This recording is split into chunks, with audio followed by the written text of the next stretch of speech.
سے مبارکہ کی روشنی میں شب برات کی کیا اہمیت ہے؟ کیا اس رات کی عبادت ٹھیک ہے؟ شب برات کا روزہ رکھا جاتا ہے، اس کی صحیح حیثیت کیا ہے؟ شب کا روزہ تو کبھی ہوتا ہے نہیں، یہ آپ نے شب برات کا روزہ کیسے لکھ دیا؟ شب رات کو کہتے ہیں نا، شب برات مجھے اس کو کہا گیا ہے اس لیے کہ ان کا خیال ہے کہ اس رات میں اللہ تعالیٰ بہت سے لوگوں کو اس کا وہ بخشتا ہے، اللہ تعالیٰ جہنم سے ان کو رشتہ عطا فرماتا ہے۔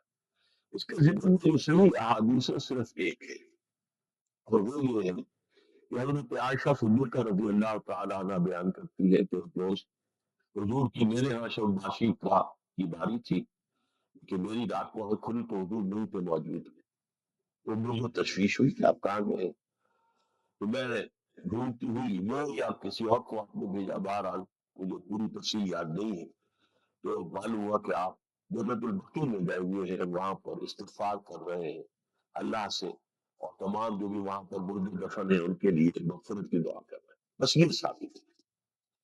باقی اب اس میں جو ہے ہندوؤں سے ہم نے مان لی دیوالی، تو دیوالی جو ہے وہ روشنی کی جا رہی ہے، بتیاں جلائی جا رہی ہیں، تو مختلف لوگوں سے ہم نے بورو کی ہیں چیزیں، جیسے عید میلاد النبی ہے جو ہم نے کرسچن سے بورو کر لی، یا شیعوں کے قاضیوں کا توڑ کرنے کے لیے ہم نے بات بنا لی۔ اب اس میں جو ہے روشنیاں کی جا رہی ہیں، وہ دیوالی کا گویا کہ ہم نے توڑ فراہم کیا ہے، یا اس کی نقل ہم کر رہے ہیں، یہ چیزیں نہیں۔ البتہ نماز رات کی عبادت تو ہر رات میں بہت اعلیٰ ہے، چلیے اگر اور دنوں میں نہیں ہوتا ہے اس رات کو آپ کو، کیونکہ حضور نے بھی استغفار کیا خاص طور پر جا کر جنت البقیع میں، تو اگر آپ بھی کریں نماز پڑھیں اور استغفار کریں تو کیا ہے، بہت اچھی بات ہے، اس میں تو کوئی حرج کی بات نہیں، لیکن اسے کو تہوار کی طرح منانا، پٹاخے چھوڑنا اور جو ہے وہ روشنی کرنا، یہ بھارت صحیح نہیں ہے۔ روزہ بھی چونکہ 15ویں شب ہوتی ہے، 15واں دن ہوتا ہے، تو اس اعتبار سے حضور کے معمولات میں تھا کہ آپ ہر مہینے کی 13، 14، 15 تاریخوں میں روزہ رکھتے تھے،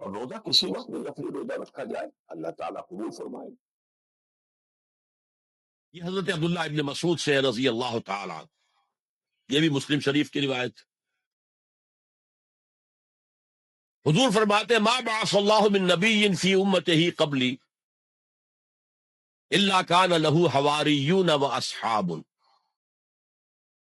اللہ نے مجھ سے پہلے کسی بھی امت میں کسی نبی کو نہیں بھیجا مگر اس کے کچھ نہ کچھ حواری، کچھ نہ کچھ اصحاب تو ہوتے تھے نا، 2 ہو، 4 ہو، 10 ہو، 12 ہو۔ حضرت عیسیٰ کے حواری 12 تھے، ایمان لانے والے کل کہتے ہیں 72 تھے، بہرحال کچھ نہ کچھ ساتھی، حواریون و اصحاب یاخذون بسنتہ ویقتدون بامرہ، وہ کیا کرتے تھے، وہ حواری اور صحابہ اپنے نبی کی سنت کو مضبوطی سے پکڑ لیتے تھے اور انہی کے احکام کی پیروی کرتے تھے، یقتدون بامرہ، اقتداء کرتے تھے، پیروی کرتے تھے۔ ثم انہا تخلف من بعدہم خلوف، پھر ہمیشہ ایسا ہوا ہے کہ بعد میں کچھ ایسے ناخلف اٹھے، یفعلون یقولون ما لا یفعلون ویفعلون ما لا یؤمرون، کہ وہ کہتے وہ تھے جو کرتے نہیں تھے، اور کرتے وہ تھے جس کا حکم ہی نہیں ہوا۔ عرس منائے جا رہے ہیں، یہ کوئی اللہ کے رسول کا حکم ہے؟ کیا رسول کے صحابہ کا عمل ہے؟ کیا حضور کا عرس منایا گیا؟ عید میلاد النبی ایک نئی عید ہو گئی ہے، کیا اس کا حکم دیا محمد رسول اللہ نے؟ یفعلون ما لا یؤمرون، وہ اپنی ہی ایجاد کرنا روایات ہیں، اپنی ہی ایجاد کرنا بدعات ہیں، اپنی ہی ایجاد کرنا رسومات ہیں، ان پر لگے ہوئے ہیں، اور دعوے کرتے ہیں اللہ سے محبت، رسول کے عشق کے، جبکہ ان کے عمل میں نہ اللہ کی اطاعت ہے نہ رسول کا اتباع ہے۔ اب جب ایسی صورت پیدا ہو جائے تو کیا کریں؟ فمن جاہدہم بیدہ فہو مومن، تو جو مسلمان بھی ان کے خلاف جہاد کرے گا اپنے ہاتھ سے، اپنی طاقت سے، وہ مومن ہوگا۔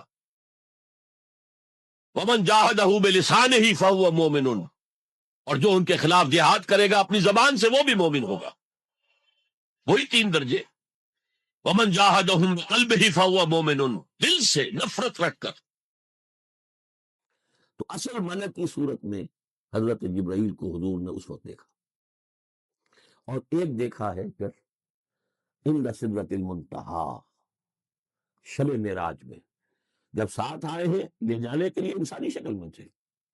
وہ سواری بھی ایسی تھی جس کو کہ براق کہا جاتا ہے، وہ بھی محسوس شے تھی، لیکن یہ کہ جہاں انہوں نے کہا ساتویں آسمان پہ جا کر کہ بس اب آگے میری گنجا، اب آگے آپ کو اکیلے جانا ہے، اس سے آگے اگر میں گزرا میرے پر جل جائیں گے، بے سوز تجلا بے سوز پرم، اگر یکسر منہ برتر پرم، اگر میں نے اب اس سے آگے ایک بال برابر بھی میں آگے بڑھا تو میرے پر جل جائیں گے، اب آگے آپ کا کام۔ اس وقت بھی وہ ان کی اصل شکل میں ظاہر ہوئی حضرت جبرائیل علیہ السلام۔ یہ بات اس لیے ضروری ہے کہ جیسے محدثین جو ہیں وہ اس کی تحقیق کرتے ہیں کہ حضور سے کس نے سنا، اس سے جو روایت کر رہا ہے کہ میں نے اس صحابی سے سنا جو تابعی ہے، آیا ان کی ملاقات بھی ثابت ہے کہ نہیں؟ تابعین کے طبقے کا ایک شخص وہ ہے کہ جس کی عمر ابھی 6 برس کی تھی کہ وہ صحابی فوت بھی ہو گئے، اور وہ کہہ رہے ہیں میں نے ان سے سنا، تو پھر وہ حدیث جو ہے محدثین اس کو قبول نہیں کریں گے۔ وہ دیکھتے ہیں کہ لنک جو ہے مضبوط ہونا چاہیے، روایت ہے نا ان فلاں ان فلاں ان فلاں، حضور سے فلاں صحابی نے سنا، اس نے سنا، اس تابعی نے سنا، یہ لنک جو ہے یہ ملاقات ثابت ہونی چاہیے۔ تو چونکہ جو حدیث اللہ ہے، یہ قرآن کیا ہے؟ حدیث اللہ، یہ حدیث ہے، احسن الحدیث اللہ الذی انزل احسن الحدیث کتابا متشابہا مثانیہ، یہ ہم پڑھ چکے ہیں سورہ زمر میں۔ اس حدیث کا، یہ حدیث اللہ، اللہ سے کس نے سنا؟ جبرائیل نے۔ جبرائیل سے کس نے سنا؟ محمد نے۔ تو ان کی ملاقات ثابت ہے۔ اصل ملکی شکل میں حضرت جبریل کا دیکھا جانا اس اعتبار سے بہت اہم ہے، اس لنک کو اسٹیبلش کرنے کے لیے اس کو یہاں پہ بیان کیا جا رہا ہے۔ ما ضل صاحبکم وما غوا، تمہارے یہ ساتھی ہیں لوگوں، یہ محمد نہ بہکے ہیں اور نہ بے راہ ہوئے ہیں، نہ بھٹکے ہیں۔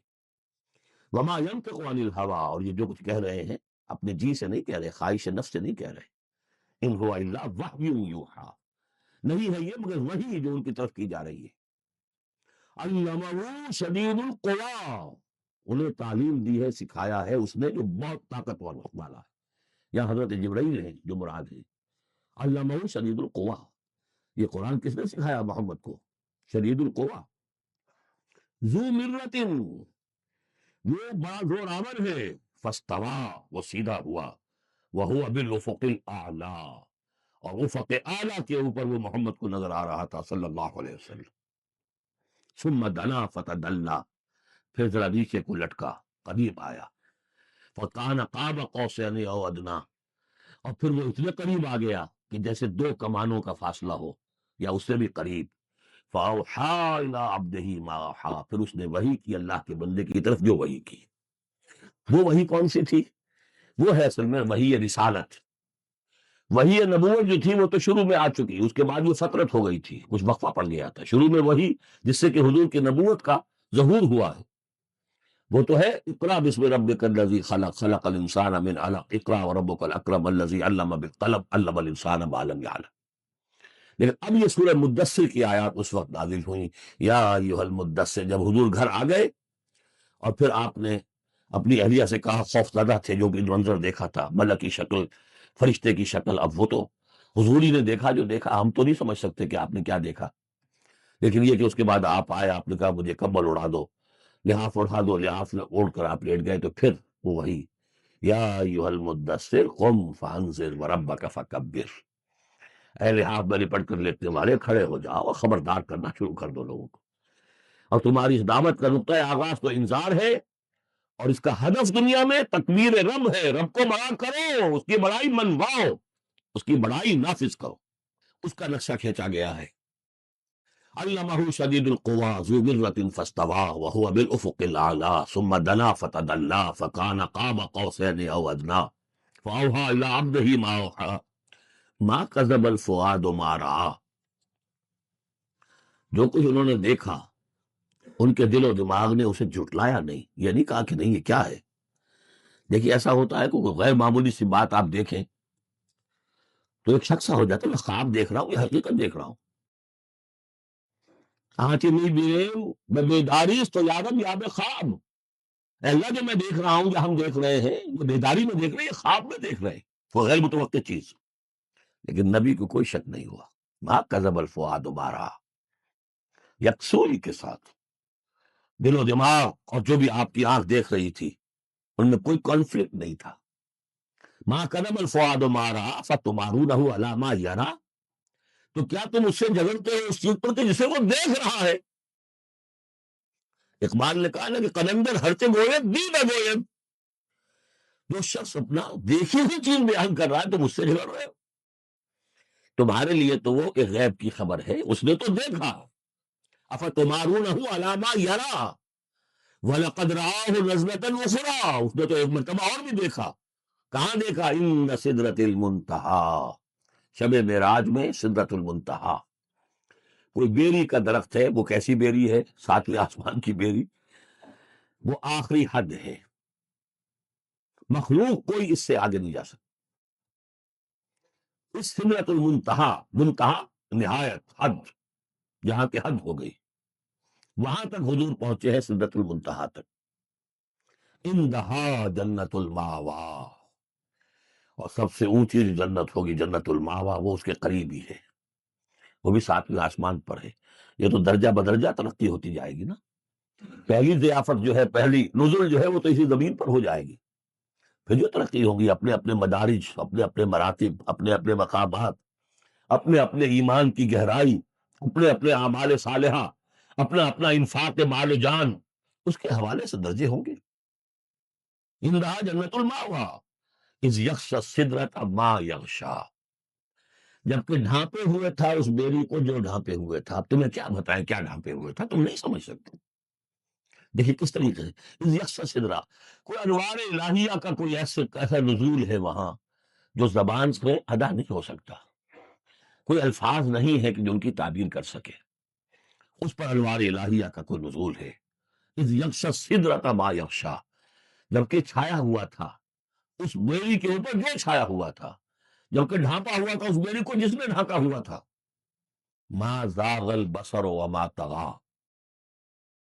نبی کی آنکھ اس وقت نہ کج ہوئی نہ حد سے بڑھی.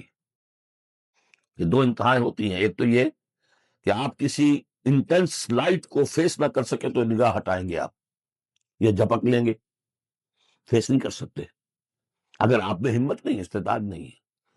نبی کا ظرف اتنا تھا کہ ان انوار الہیہ کا براہ راست مشاہدہ کیا ہے، اور نگاہ آپ کو ادھر ادھر کرنے کی ضرورت پیش نہیں آئی. لیکن طغا ایک حد ادب بھی ہوتا ہے جس سے آگے انسان کو نہیں جانا چاہیے. نگاہ جو ہے اس نے بے ادبی کی روش بھی اختیار نہ کی. علامہ اقبال نے، واقعہ یہ ہے کہ اس آیت کو میں نے سمجھا علامہ اقبال کے ایک شعر سے، اور اکثر و بیشتر لوگ نہیں سمجھ سکے اس آیت کو. ذوق و شوق کے نام سے جو ان کی نظم ہے بال جبریل میں، وہ میرے نزدیک ان کے شاعرانہ جو ان کی استعداد ہے اس میں بلند ترین نظم ہے. وہ جہاں تک پیغام ان کا جو ہے امت مسلمہ کے لیے، اس کے لیے ابلیس کی مجلس شورا، وہ کلائمیکس ہے، اور وہ ہے بھی ان کے آخری زمانے کی نظم ہے. سن 36 میں انہوں نے کہی ہے. اس کے بعد تو بیماری اتنے رہے ہیں، بہت کم اشعار کہے. لیکن اس میں ذوق و شوق میں ایک شعر ہے: عین وصال میں مجھے حوصلہ نظر نہ تھا،